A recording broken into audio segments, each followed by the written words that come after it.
Welcome to Sneaker Gears. My name is Levi. Today we have another Performance Gears episode where we're wrapping up the Last Stand series. We're comparing the shoes that Jordan wore to a modern equivalent performance basketball shoe. Let's jump right in.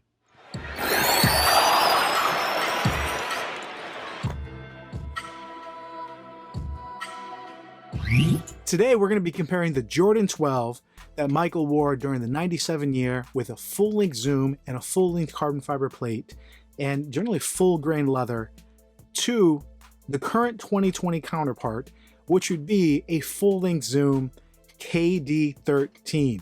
Now I do want to throw a variety into this where I'm not just going to be comparing those two. One, the KD12 uses a very similar full-length zoom setup. So if you have a narrow foot, the KD12 might be a better option for you. That is selling for anywhere from $70 to $100. You can get them on sale, but we want to compare the newest model that's readily available to anyone. The KD13 is actually still on sale. We'll have links below on, I think Foot Locker had them for like $115. So for that price, absolutely fantastic. That is full-length zoom.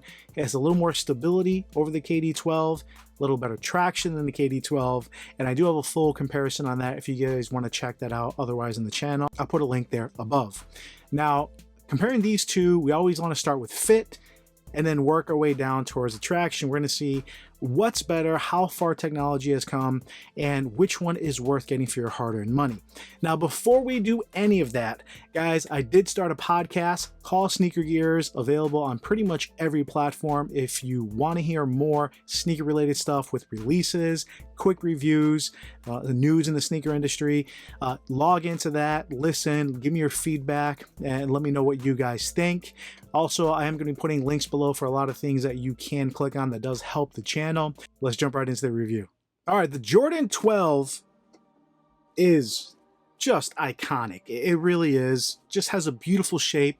That top down or that toe down look, that's money. It's just beautiful shoe overall. I love the obsidian colorway. I have that. I have the taxi colorway with my DMP pack, and this is the playoff colorway. Now, back then, Jordan and other shoe companies, they came out with different colors for the playoff, not completely different shoes. So the playoff version, and obviously there was the flu game where it was black with the red, full grain upper, bulky shoe. Not much flex because of, one, the outsole being a very solid rubber. Actually, you guys can hear that, as well as it having a giant shank plate that ran through. So we'll get to how the ride and how the cushion feels, but as far as the fit, because of that leather, because of how this fits, generally it's going to mold to your foot pretty well. The material quality is generally really good. You're usually able to find even really old versions of the Jordan 12 where maybe you have to re-sole it, which is possible, but the uppers are such thick leather and such high quality, it's almost like a boot. You can really wear these, where people call this like a Jordan boot, where they would wear it through winter, wear it on the court, off the court. You can get a lot of use out of it. Now, I generally do have to do a size 13 on the Jordan 12. I am a 12 wide, 12 and a half generally works. I've never seen a 12 and a half in the Jordan 12, except for once, and I'll get to that in a second. So if you have a wide midfoot, these plastic pieces on either side are really going to squeeze. So if you have a wide midfoot, you really do have to go up that half size. Toe box wise, it molds pretty well. So if you have a wide toe box, I still think you're going to be okay. But if you have a wide midfoot like myself, go up that half size. For me, all my pairs have been a size 13, of which I think I have about 4 pairs. But this is not the pair I want to compare, because that wasn't the best Jordan 12. In my opinion, and I'll put it back here, the best Jordan 12, and guys, please don't tell me I'm not being true to the OG, was the nylon version. This was not the winterized, but this is considered water resistant. This is much lighter in hand. It was actually a little bit more breathable. And this was the first pair of Jordan 12s I was able to get in a 12 and a half. Like anything you do or anything you buy for shoes, getting the right fit makes a huge difference. So this is my personally best experience with the Jordan 12 because the upper just bends a little bit more. It feels like it has a little bit more give, but this is also a newer version, so I don't know if they're using a less stiff carbon fiber than they do some of the older versions, but this, the lightweight, the way it molds to your foot, this Jordan Nylon 12 is absolutely fantastic. Now, some of the newer colorways, they are using a suede upper, which generally does mold a little bit easier and is softer. And I think those will probably be better performance options as well over just the straight leather. But either way, you're generally going to get a good fit, half size up again, if you have a wide midfoot. Now, the KD13 is one I recommend wholly over the KD12. Now, if you have a narrow foot, the KD12 is going to be fantastic because it has those kind of rubber teeth almost coming up on the sides, and you can see it back here, right there, guys. If you have a wide toe box, it was almost impossible, very uncomfortable. If you have a wide midfoot like myself, it could work, but you did have to go up to a size 13. So for me, that's a full size up. With this, I was able to go with my true size 12.5, being a wide footer, and it definitely still took some break-in, but because there's no real teeth or anything preventing here, this does eventually mold. If you have a wide foot, go up that half size and give it time to break in. Now, I still want to get another pair of size 13s because this shoe is that good. I think it warrants getting another pair. But fit-wise, overall, because this is just kind of a cheap, I don't know if it's nylon or whatever upper, it does mold to your foot. It does bend a lot easier. And overall, the fit is, I wouldn't say it's better. If we're talking about lockdown, we'll talk to both. The lockdown on this, because of these wings really pulling you back in, because there's not much toe space, you can see the height of the shoe is actually very low.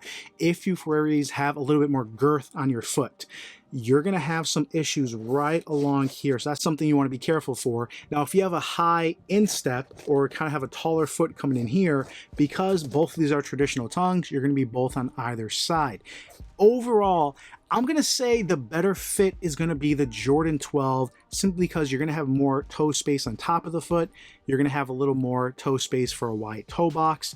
And if you're going to half size up on either one of these for any reason, the lockdown on that is still fantastic. Although this might have a little bit more lockdown, I think more people are going to be able to enjoy a better fit with the Jordan 12. Now, working our way down to support, that lockdown does have to do with support. So support is broken down into not only the lockdown, the containment laterally, and then the stability. The KD13 surpasses the KD12 on every level. You're getting better containment, you're getting better lateral containment here, better lockdown, and a lot better stability. It's not nearly as rounded as what the KD12 is, where it's a little bit more rounded and cement, so you feel more shifty. This is still slightly rounded. I don't know if you guys can see that right here, but it's still quite stable. So it gives you a little bit wider of a platform. Overall, it's not as stiff as the Jordan, so it does move with your foot, but you definitely feel locked in. This is probably the most supportive KD since maybe the KD7. Even then, I think this is still an upgrade over that. So fantastic shoe for support.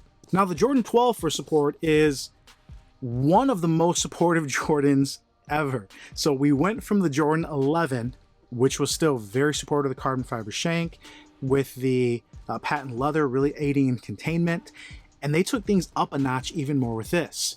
These lateral panels here that are on top of the shoe aid in that lateral containment. That carbon fiber shank adds a ton of torsional rigidity. The way it laced up, and this being I don't know if you want to call it a high top, but this is definitely more of a high top shoe. It's not a mid by any means. Really pulls you back into the heel. Now, this doesn't have a super solid heel cup. It kind of uses the rubber outsole here, comes up, but it draws you back in. You're never going to have an issue with the Jordan 12. Like, this is something you feel very solid. You can look, it's very flat, very stable. As far as support, it's close. But I still think I would give the edge to the Jordan 12, although personally I think even if the KD13 has a little bit less, I would prefer it more because this is overly built to a point, and it shows when with Jordan Brand doing what they went to 13 and the 14, where they gradually gave him slightly less support or more movable support. So, but this is definitely a very supportive shoe. Even by today's standards, you're getting something that's going to keep you protected. All right, working our way down to the cushion. This is something that made the Jordan 12 famous. I was going to say infamous, but that's a negative. Full length Zoom Air, carbon fiber plate. It's very smooth. That's the best way to put it. Now, it actually reminds me a lot of the Pegasus 35 and 36, which also had full length zoom. This is not a super max cushion shoe. It's not something that feels very bouncy, but comparatively to the Jordan 11, you had a little bit more bounce. You had a smooth transition heel to toe, and it just felt quick. Honestly, if you played in the Chaos 1 with Russell Westbrook, also a Jordan shoe, it was very reminiscent. A shoe that had a lot of support, full length zoom, where you still feel quick and low to the court, but you had enough cushion where, again, it's not a max cushion shoe, but it's something that definitely takes care of your joints, has a slight bounce, and I think overall I would classify it as just a very smooth ride. Working away to the KD13, this is also full length zoom, but both this and the KD12 have a double stack zoom. Now, the KD12 had a double stacked in the heel. This has a double stacked in the forefoot. The biggest difference being the KD12 had a midsole that had holes in it and allowed that zoom to move and reflect and really allowed it to expand and feel very bouncy. This, because it has that double stack zoom in the forefoot, compensates where honestly they're feeling very similar. If not, maybe that's slightly bouncier, but this is giving just a little bit more impact protection since generally you're on the balls of your feet more. This is absolutely more of a max cushion shoe option. Now, the biggest difference is the Zoom Air on this is considered what they call Zoom Strobel. Now, what that is if you remove the insole, you can literally see the Zoom Air right there. So you have an insole and you have a Zoom Air. And what's special about the KD13 is this insole almost looks like a styrofoam. And I'll show you guys that shown in other videos. The last time this was used was, curiously enough, in the Kobe 6. So this is an insole that actually kind of molds to your foot, is very thin. It's not giving too much impact protection, but it's really allowing you to feel the Zoom Air under your foot even more, and actually feels a lot better the more you play on it. So overall, this is definitely a lateral move, if not maybe a little better than the KD12. They removed those holes in the midsole, but they compensated with that insole treatment and the double stack Zoom Air. This is a bouncy ride. This is a smooth ride. This is a well cushioned, max cushion shoe that, because you're still not riding too high, you still have some court feel. You still feel quick. This is what 22 years moving forward feels like.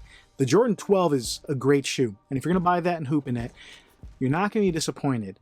But if you get a KD13 or the KD12, you're going to be able to see, oh, all right, that's where the new basketball tech is. The cushion on these is unbelievable and probably the best in the industry so far. Now, finally, the traction. You have herringbone, pretty standard, and only implemented in pods, heel and forefoot. And then you have this circular traction that first appeared with the PG3 last year. This stuff is boss. It's not close, guys. This is still good. I do not want to knock it at all. The Jordan 12 does a decent job. Whenever I've played on it, it hasn't been outstanding where I can't say like, wow, this is really sticking to the court and it blows me away. No, it's not amazing, but it's good. The KD13 is great. Now, I need to play in it more if I'm going to tell you guys it's Hall of Fame status, but by far, this is a better traction setup. It's not even close. So I don't know what to say about that. Durability wise, this is still a softer rubber. This is something that you're going to be able to play a little more outdoors in. That's a little more rugged all the way around. Whoops, sorry about that. So if you're playing outdoors a lot, or if you know you're going to be using this off court and on court, the Jordan 12 does have a little more validity. But even saying that, the rubber on this is still very firm by today's standards, when most basketball shoes are using a very soft compound for on court, I would still get the edge for pretty much every player to the KD13. All right, so if you're keeping track at home, fit is going to be the edge to the Jordan 12. Support, edge is Jordan 12. Cushion is the edge to the KD13, and traction goes to the KD13. So the first week we had the Jordan 11 versus the PG4, and I think the Jordan 11 ran away. That to me wasn't even close, but you're also paying twice the price. The Jordan 13, which we did last week, did the out of order, versus its most current counterpart, the Jordan 34. The Jordan 34 ran away. So you have something new, something old. This week, very appropriately, I don't want to say is a tie, but it's going to be more on what you're going to be using it for. If you're going to tell me you're using these strictly for on-court, Levi, I want the best performance option for wearing on the basketball court. I'm going to say go with the KD13.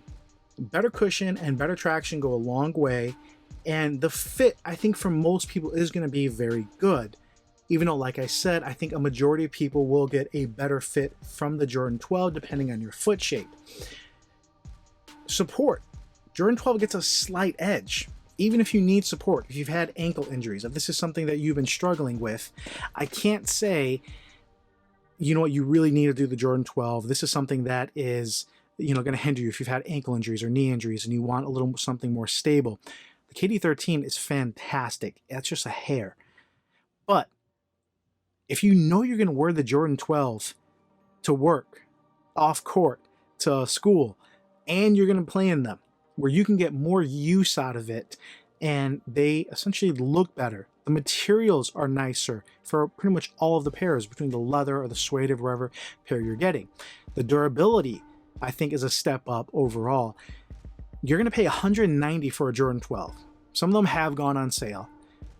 The KD13 is $150 new and already on sale for $115, and the KD line generally does go on sale. So you're spending more for the Jordan 12, but you're getting something that's going to be slightly more durable that you can use in more occasions. If you're wearing something that's just on court and still going to be pretty durable and you know it's just for performance, go with the KD13. But this week was actually pretty close when you look at what 22 years of performance development has arisen, or 23 years in this case versus last week. So my personal take, I'm always going to take what's new and the best performance, but I still want to give appreciation and see where we've come and still look at what you're able to wear and still enjoy on court. If someone's wearing a Jordan 12 on court, I know I'm not just going to cross him up. Those are legit basketball shoes. Versus if you came to the court wearing some Jordan 4s, you're going to get crossed up. Like, that's just a casual shoe at this point. It's too old. It doesn't have the performance chops. You may still be a hooper, but if you're a hooper wearing Jordan 4s, you're going to be a better hooper if you got some legit basketball shoes on. The same way if you wore some flip-flops and then put some basketball shoes on, there's going to be an element of improvement there with just the traction, the cushion, the support, helping you move and play a little bit better. So overall, really impressed with the Jordan 12, especially the nylon version, which I consider the highest performance option. But that KD13 is no joke and is in the running for shoe of the year here for 2020. If you like that video, please give it a thumbs up. Please subscribe to our podcast. You guys can take a look at the link below as well. And we'll have links to a variety of these shoes down below that does help the channel out. Guys, put it in the comments. Let me know what you want to see, what I missed, what I can add. As always, I really appreciate you. This is Levi Sneaker Gears, and I'll come at you later.